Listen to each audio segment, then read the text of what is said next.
Toronto. We just landed. Our plane crashed. It's upside down. Breaking news from Pearson Airport tonight. A Delta Airlines CRJ 900 has crashed. As you can see, the plane ended up upside down and the wings were sheared off. 80 people were on board the flight. No one was killed. Good evening. The crash occurred around 2:30 this afternoon. According to Peel paramedics, 15 people were injured, 2 of them critically. One child was also transported to Sick Kids Hospital. The flight was coming in from Minneapolis. A ground stop was issued for Pearson. It is now a ground delay, meaning arrivals and departures have been delayed and diverted. This is a live look at the crash site at this hour. Again, no fatalities in this incident. 76 passengers and 4 crew members were on board at the time of the crash. CTV's Janice Golding joins us live with the latest. Janice. Hi, Natalie. Well, we're live right now in the lobby of the GTAA, which, as you can see, is currently wall-to-wall media as we all await a news conference, which we are now told will take place at 6:30. But we're going to show you right now what we know so far. Viewer video shows thick black smoke darkening the sky above Pearson's north runway around 3:30 p.m. in the moments after the crash. We're in Toronto. We just landed. Our plane crashed. It's upside down. Fire department's on site. On the ground, a passenger who was aboard Delta Airlines Flight 4819 shows the immediate aftermath.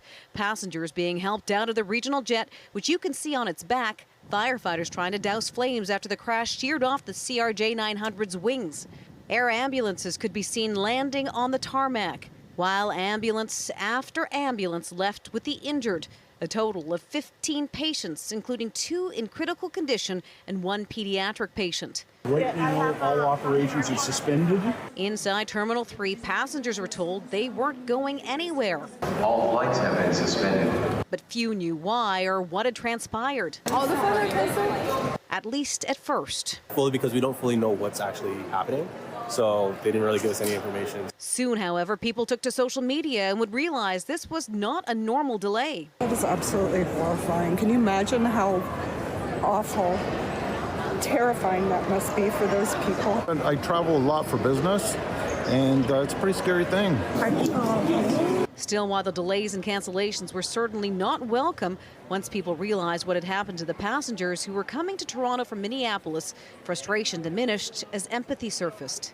Emotional, and people are tired, but they're doing the best they can for everyone's safety. It's going to be really difficult, but you know what? These people out there, they're hurt, they're injured. I mean, we have to do what we have to do.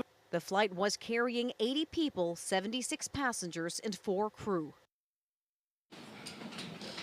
Delta now says there were actually 18 passengers that were taken to hospital, not 15 as we'd been originally told. And also the accident occurred at 2:15, not at 3:30 p.m. We are expecting an update from the GTAA at the bottom of the hour. Reporting live from Janice Golding, now back to Natalie and Raheen. Thank you, Janice. We want to share with you audio from air traffic control that's been posted online. It indicates the flight was cleared to land, and just 7 seconds later, the crash was reported. Take a listen. Clear to land, 23, Endeavour, 4890.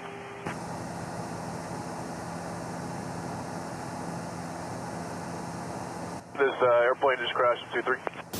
We just landed. Our plane crashed. It's upside down. Life flight 1 minute back, just so you are, there's people outside walking around the aircraft there. Yeah, we've got it. The aircraft is upside down and burning. It was a pilot in the plane that was following the Delta aircraft that reported the crash. You can see the wings sheared off in video posted on social media by a passenger. Aviation expert Phil Dirty called it a miracle that we're able to get all the passengers out of the aircraft. Turning now to the other big story of the day, the snow and the effort to clean up as much as half a meter of it that has accumulated across the city following several significant snowfalls. The city pegging the cleanup at 3 weeks of work. Residents have spent this wintry long weekend doing what they can to shovel out the city. The biggest challenge for homeowners trying to clear driveways and sidewalks is that there is simply nowhere for the snow to go. CTV's Allison Hurst has been following the community cleanup effort and joins us live with more. Allison. Residential streets in this area are narrow to begin with, and most of them look like this one with high snowbanks either blocking or burying cars. Oh, my pocket. Digging out following a stretch of snowstorms. It's crazy. Right up to my windows. Throughout East York, vehicles are almost completely buried. Look at the stuff that's on top. It's all that dark, heavy, cement-like stuff. Anna Bohe and her neighbors say they'd already cleared their vehicles, but a plow pushed a thick, heavy layer back against their cars, the only side of the street where they can park, blocking them in. It defies logic. If you're going to do it right. Otherwise, don't do it at all. Okay? We pay our taxes. People pay to park on the street, and they shouldn't have to put up with this. Matt Chisamore's car is beached. I can't move. I can only get one of the wheels spinning. Parked since Friday, he tried to wait out the storm. It's all hard now. My car is not even really hitting the road. So I think my only other option is to try to push or just give up.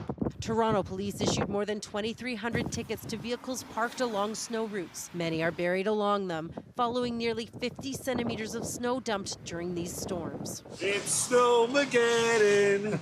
Just when we thought we were free of the white, it comes back but 7 times. Victor Fraser's car was covered on Danforth. 3, 2, 1. And luckily it starts. Oh, yeah! If I had been able to get somewhere else, I would have been off here because, as you can see, over there is cleared. While the storm wasn't too bad for this local business. I mean, it wasn't your average Sunday, but people were braving it and coming out and coming in. Where are you going? It's made getting around challenging and added a layer of frustration before getting to work. Hopefully it's just here that I'm having trouble and won't be stuck anywhere else. Exhausted by the thought of digging out again. Residents are also being reminded to clear snow away from their homes, ensure they're not blocking any vents for heating appliances like dryers or furnaces. And they're also being asked to clear a 1.2 meter around any fire hydrants for emergency access. Reporting live, I'm Allison Hurst. Raheem, back to you. Thank you, Allison. The city, meanwhile, says the major snowstorm condition it declared last Wednesday remains in effect. Crews have been out in full force 24/7, but officials warn that the massive snow clearing operation will take time. As the big dig continued today, residents realized this was going to take a while. There's no place to put the snow. It is what it is. It's a weather event. We're all doing the best we can. The city confirming today the task ahead would not only take days, but weeks. We expect that snow removal may take up to 3 weeks. As you know, we will be working continuously on this task. Crews and contractors working around the clock, every piece of winter maintenance equipment deployed. But hauling away the mounds of snow can take up to 10 hours on a 1 kilometer stretch of residential road. The blower, the front end loader, is traveling approximately only 1 kilometer an hour, as it's blowing the snow into dump trucks, and you have a whole convoy of dump trucks getting filled, moving to the dump sites, and then returning. Meanwhile, the TTC was also battling the winter blast. A stretch of Line 1 was shut down for a few hours this morning due to an ice buildup on the power rail, though all bus stops were brought back into service. If you don't have to go out, don't bother, but if you really do, then you'll eventually get where you're going, but it probably will be late. We do acknowledge that it's difficult to get around, but nevertheless, the system is moving. And you will get to where you need to go. It may just take time, a whole lot longer than usual. Maybe we will call in the troops this time, like Mel Lastman did in '99. For now, the clearing continues around the clock. T-minus 3 weeks to go. And as the shoveling continues, there is even more snow on the way towards southern Ontario. Environment Canada has issued a winter weather travel advisory for the city of Toronto. Let's bring in Jessica Smith to break down what we're in store for. Jess. It is the wind, Raheem, that is going to be the biggest issue, blowing all that snow around. What we're dealing with today is not necessarily an organized system, but we are holding on to a ton of wind blowing that snow around. It is prompting blowing snow warnings towards Owen Sound through to Barrie. They could see an additional 30 to 60 centimeters on top top of what they already have. Here in the GTA, we're looking at a winter weather travel advisory for an additional 4 to 8. It is relative depending on where you are, how the snow impacts you, but for everybody, this will impact your drive today and into the start of the day tomorrow. We are looking at, again, these streamers off of Lake Huron and Georgian Bay, pushing the snow into central and southern Ontario. And that's also with the wind. So it's really, really gusty out there. A westerly wind today becomes northwesterly into the day tomorrow. We are looking at those snowfall totals that we had from the weekend in some areas. It is significant for Toronto near Pearson, about 25 centimeters as of early on this morning. And when it comes to how much snow is already on the ground in some areas, we're looking at close to about 100 centimeters, and there's more on the way, especially if you're in those areas near Owen Sound, Barrie, Aurelia, Parry Sound, and out towards Bancroft. Coming up, I'll have more on your full forecast here at home, but right now it's back to Natalie. Okay, thank you, Jess. Still to come on CTV News, a frosty family day the kids won't soon forget. A winter wonderland, the perfect place for a day off school, some bonus time to enjoy this blast of winter. That's just ahead. But first to the campaign trail and the biggest chance yet for the Ontario party leaders to make their case to voters. The stage now set for this election's main debate. You can watch that televised debate in less than 30 minutes time right here on CTV. And that is where we find our Sean Lee Thong, who joins us live with a look at what to expect tonight. Sean, what are we watching for here? Well, Natalie and Raheem, what we're watching for is what can be accomplished by the opposition party leaders. We know NDP leader Marit Stiles, Liberal leader Bonnie Crombie, and Green Party leader Mike Schreiner will all be trying to cut into what appears to be a sizable polling lead by PC leader Doug Ford. Now, we know that Doug Ford called this election as a mandate to fight off what could be U.S. tariffs coming from U.S. President Donald Trump. And since that time, he has somewhat taken up the mantle as Captain Canada, if you will, appearing on U.S. network television and trying to rally the people of Ontario and beyond around the Canadian flag and saying he's the guy to fight off this opposition. We know that in the previous debate on Friday, many of the party leaders have tried to cut into Doug Ford's lead, but he and sometimes laughed off their accusations. We know that Liberal leader Bonnie Crombie has worked hard to make this election much more about health care than the possibility of U.S. tariffs. Now, we spoke to polling Nick Nanos from Nanos Research about what Ontarians are focusing on. Here's what he had to say. We asked Ontarians what were the most important issue that would shape their vote. At the very top of the list was healthcare and jobs, and then Donald Trump. So, you know, the thing is obviously Doug Ford is going to want to talk about Donald Trump and Canada's and Ontarians' response to the Trump administration and the threat of tariffs. I think for the two opposition parties, they're going to probably want to zoom in on healthcare and jobs because Ontarians do want to hear about those two particular issues. Now, Nanos had said that Doug Ford has as much as a 19-point lead in the polls currently, so all three opposition party leaders will be coming after him. That debate begins at 6:30. Natalie? Okay, thank you, Sean.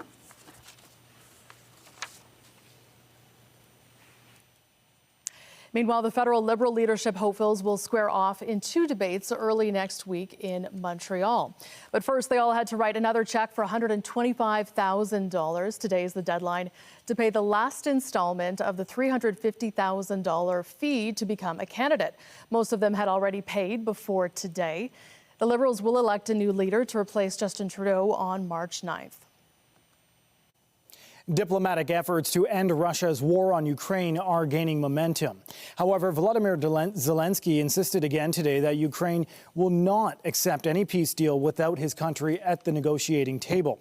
The Ukrainian president dismissed talks scheduled for tomorrow in Saudi Arabia involving senior American and Russian officials. The U.S. says the conversation would determine if Moscow is serious about peace talks.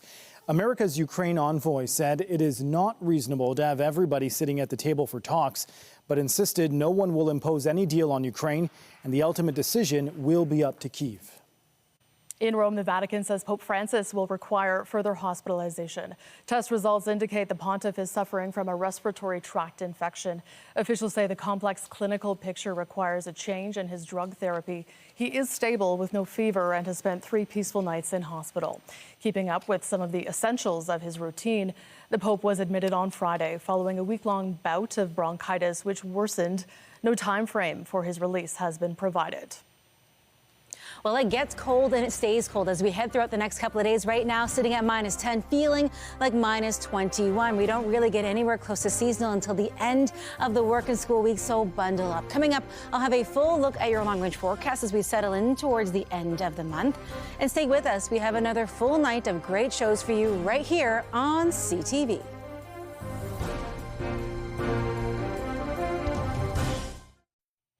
Welcome back. Well, we did have a bit of reprieve from the snow here in the GTA today, but we've also been dealing with other elements, the cold temperature and the wind.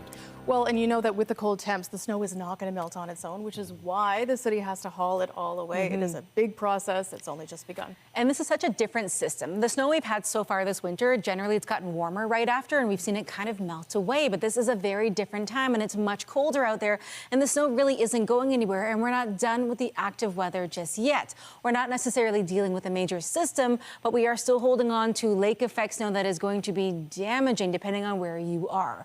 We've seen this kind of developing throughout the day, and as Raheem mentioned, we had a little bit of sunshine, that reprieve, that chance to take a breath as we made our way through that first half of our day. But it was short-lived, and we've seen bursts of snow in areas along those eastern shorelines of Lake Huron and Georgian Bay who have already seen just a catastrophic amount of snow.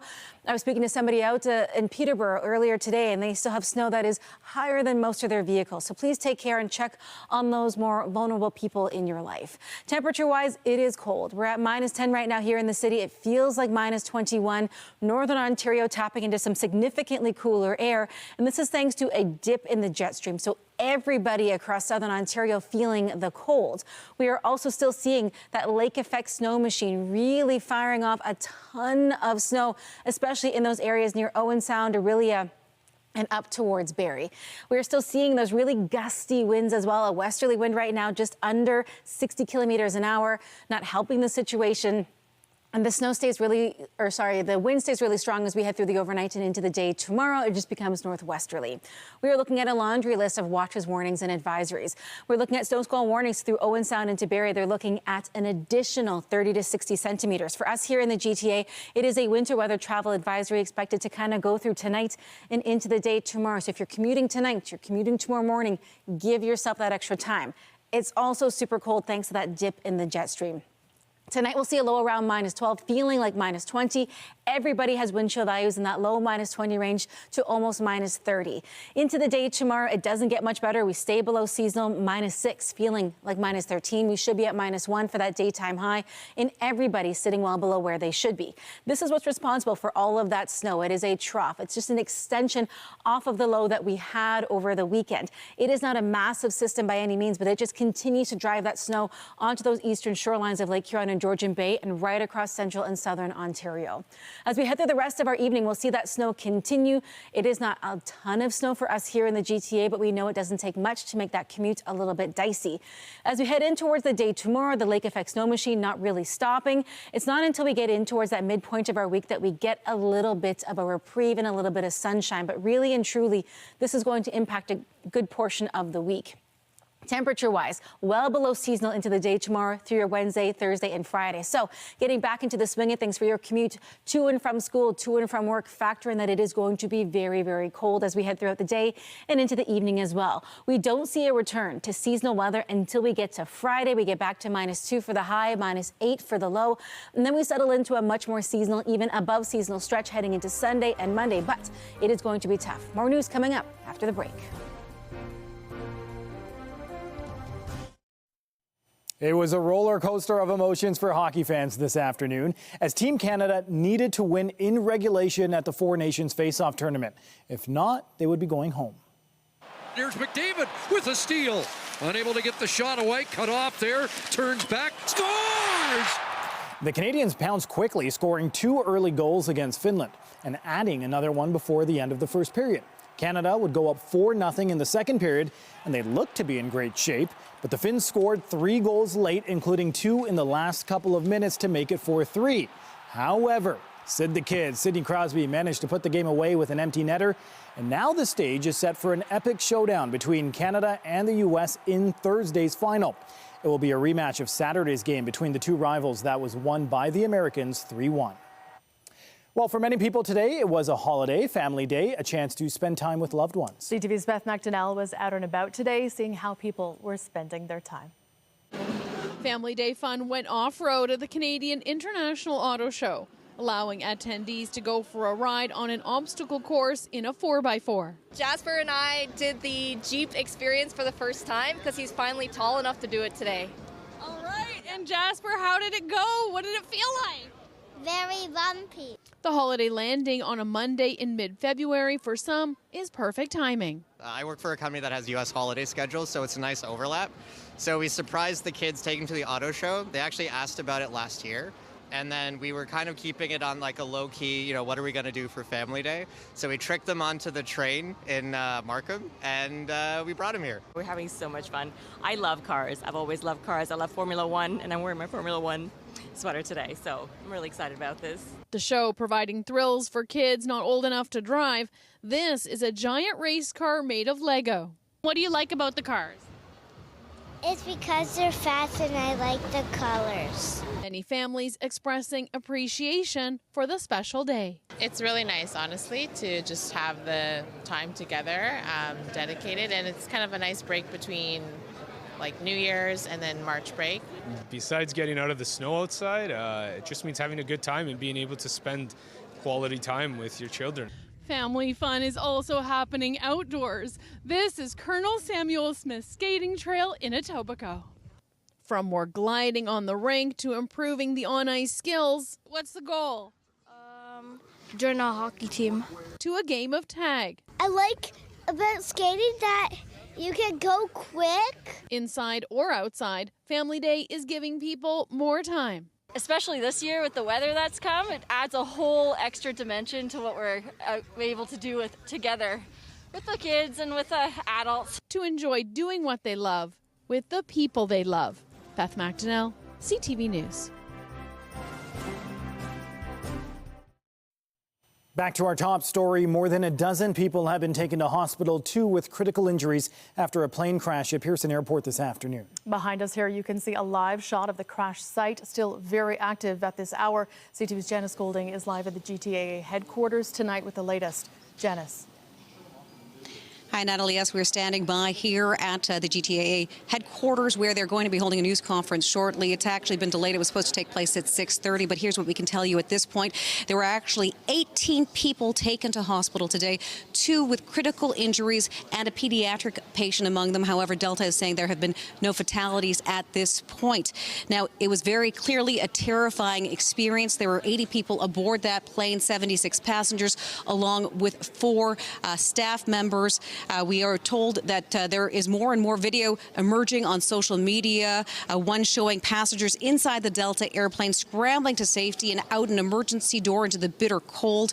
Obviously, a lot of people who are scared.